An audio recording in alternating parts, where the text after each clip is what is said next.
আমি চির উন্নতশীল।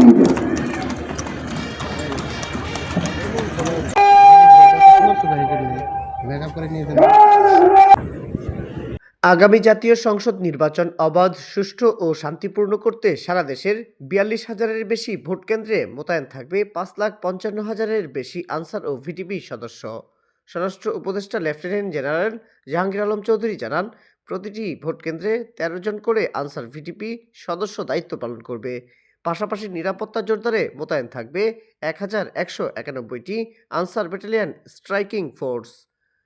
তিনি বলেন, কোনো ধরনের অনৈতিকতা বা পক্ষপাতমূলক কর্মকাণ্ড থেকে বিরত থেকে পেশাদারিত্বের সঙ্গে দায়িত্ব পালন করতে হবে।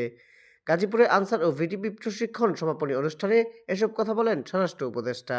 সোমবার ১২ জানুয়ারি দুপুরে গাজীপুরে বাংলাদেশ আনসার ও ভিটিপি একাডেমির ইয়াদ আলী প্যারেড গ্রাউন্ডে ৪১তম বিসিএস আনসার কর্মকর্তা, উপজেলা আনসার ভিটিপি প্রশিক্ষক ও প্রশিক্ষিকা এবং আনসার ব্যাটালিয়নের ২৬ ও ২৭তম ব্যাচের মৌলিক প্রশিক্ষণ সমাপনী পাসিং আউট প্যারেড অনুষ্ঠানে প্রধান অতিথির বক্তব্যে তিনি এসব কথা বলেন।